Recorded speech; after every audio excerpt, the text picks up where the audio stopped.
Finally guys আজি আমি অসম পুলিচৰ ৰেজাল্ট আপডেটৰ বিষয়ে কথা পাতিম আৰু লগতে আমাৰ নিউ ভেকেন্সিৰ বিষয়ে কথা পাতিম।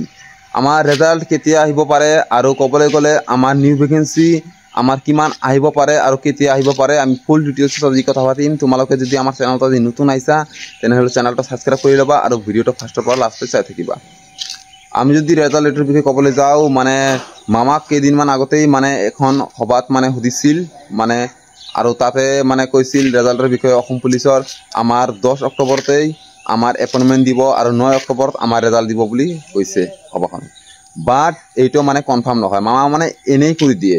আমাৰ অসমৰ মুখ্যমন্ত্ৰী মামাৰ কথা ক'বলৈ গ'লে এনেই মানে কৈ দিয়ে, জাস্ট মানে প্ৰেছাৰত থাকে বাবে এনেই কৈ দিয়ে যে আমাৰ 10 অক্টোবৰতেই ৰেজাল্ট দিব বুলি কৈ দিয়ে আৰু 10 অক্টোবৰতেই আমাৰ এপইন্টমেন্ট দিব বুলি কৈ দিয়ে। কিন্তু এইটো কেতিয়াও সম্ভৱ নহয়। ক'বলৈ গ'লে আমাৰ অসম পুলিচৰ ৰেজাল্ট মানে এপইন্টমেন্ট দিয়াৰ মিনিমাম 10 বা 12 দিন আগতেই মানে ৰেজাল্টটো ওলোৱাৰ 100% চান্স থাকে আৰু এইটো প্ৰত্যেকবাৰেই হৈ যায়। ক'বলৈ গ'লে যোৱাবাৰো তেনেকুৱাই হৈছে, মানে এপইন্টমেন্ট দিয়াৰ কেইদিনমান আগতে আমাৰ ৰেজাল্টটো আহি যায় আৰু সেইটো বাবে মই কৈ আছো যে আমাৰ সেপ্টেম্বৰৰ লাষ্টৰ ফালে আমাৰ ৰেজাল্টটো অহাৰ 100% চান্স আছে। তোমালোকে ইমান টেনশন নকৰিবা যে মামাই কৈছে বুলি আমাৰ 10 অক্টোবৰতে ৰেজাল্ট দিব আৰু এপইন্টমেন্টও দিব, সেইটো নহয়। আমি ক'বলৈ গ'লে আমাৰ ৰেজাল্টটো আমাৰ মানে সেপ্টেম্বৰ মাহৰ লাষ্টৰ ফালে দিয়াৰ 100% চান্স আছে। আৰু ক'বলৈ গ'লে অসম পুলিচত আমাৰ 11,000 সামথিং পোষ্ট খালী হৈ আছে আৰু তাত বিভিন্ন ধৰণৰ পোষ্ট যোগ হৈ আছে। আৰু ক'বলৈ গ'লে আমাৰ অসম পুলিচৰ ABUB পোষ্ট মিনিমাম 4,500 মান খালী হৈ আছে আৰু 4,500 যদি খালী হৈ আছে আমাৰ ফাইনালত আমাৰ ক'বলৈ গ'লে নিউ ভেকেন্সি মিনিমাম আমাৰ 6,000 মান অহাৰ 100% চান্স আছে। মানে সিমানো নাহিব, মানে 6,000 মান আমাৰ ABUB আৰু ABUB ক'বলৈ গ'লে ড্ৰাইভাৰ তেনেকুৱা মান প্লাস হৈ মানে 6,000 মান অহাৰ চান্স আছে। আৰু আমাৰ মানে নিউ ভেকেন্সি অহাৰ চান্স আছে আমাৰ ক'বলৈ গ'লে নৱেম্বৰ নহয় ডিসেম্বৰত।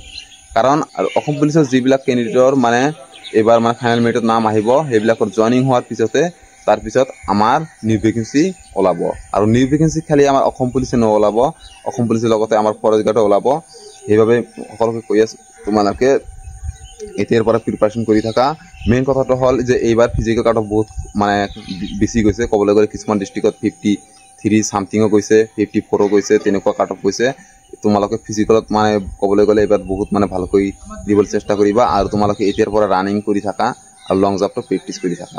আৰু লগতে যদি তোমালোকে কৈ আছো সকলোকে যে প্ৰিপাৰেশ্যন তোমালোকে এতিয়াৰ পৰা চলাই থাকা, কাৰণ প্ৰিপাৰেশ্যন মানে ৰেগুলাৰ কৰি থাকিব লাগিব। মানে ফিজিকেল যদি তোমালোকে কেইদিনমান নকৰা তথাপিও মানে চলি যাব।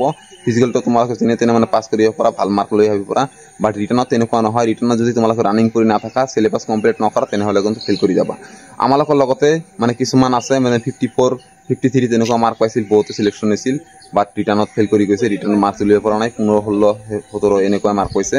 সেইবাবে সকলোৱে কৈছোঁ মেইন ৰোল হয় আমাৰ ৰিটাৰ্ণত। ৰিটাৰ্ণ যদি ভালকৈ দিব পাৰা তেনেহ'লে তোমাৰ ভাইবা মাৰ্ক একো ইম্পৰ্টেণ্ট নহয়। ভাইবাত যদি তোমালোকে 1 বা 2 পোৱা তথাপিও তোমাৰ ফাইনেল নাম আহি যাব। ভাইবাত তোমাৰ কোনো ৰোল নহ'ব, মেইন ৰোল হ'ব তোমাৰ ৰিটাৰ্ণত। সেইবাবে সকলোকে কৈ আছো জাষ্ট তোমালোকে ৰিটাৰ্ণৰ বাবে এতিয়াৰ পৰা সিলেবাস কমপ্লিট কৰি চেষ্টা কৰা। মেথ, ৰিজনিং, তাৰপিছত ক'বলৈ গ'লে আমাৰ জিকে, কাৰেণ্ট এফেয়াৰ্ছ এইবিলাক তোমালোকে এখন মানে ক'বলৈ গ'লে নোটছ বুক বনাই লোৱা আৰু তাত তুমি একদম মানে লাহে লাহে মানে সিলেবাছ ৱাইজ কমপ্লিট কৰিবলৈ চেষ্টা কৰা। তেনেহ'লে 100% তোমালোকে নিউ ভেকেন্সি চাকৰি ল'ব পাৰিবা। নহ'লে কিন্তু তোমালোকে ফিজিকেল পাছ কৰাৰ পিছতো আকৌ ৰৈ যাবা। এইবাৰে মানে বহুতে ৰৈ গৈছে, যিবিলাকে পইণ্টৰ কাৰণ ৰৈ গৈছে সেইবিলাকে জানে মানে ইমান কষ্ট কৰাৰ পিছতো মানে নাম অহা নাই, সেইবিলাকে জানে মানে কেনেকুৱা কষ্ট হয়। সেইবাবে সকলোৱে কৈ আছো তোমালোকৰ যাতে এইটো পৰিস্থিতিৰ সৃষ্টি নহয়, সেইবাবে তোমালোকে এতিয়াৰ পৰা ৰানিঙৰ লগতে তোমালোকে পঢ়া শুনা কৰি থাকা। তেনেহ'লে তোমালোকে 100% ছাকচেছ হৈ যাবা এদিন। ভিডিঅ'টো যদি তোমালোকে ফাৰ্ষ্টৰ পৰা লাষ্টলৈ চাইছা তেনেহ'লে মই সকলোকে ধন্যবাদ জনাইছোঁ।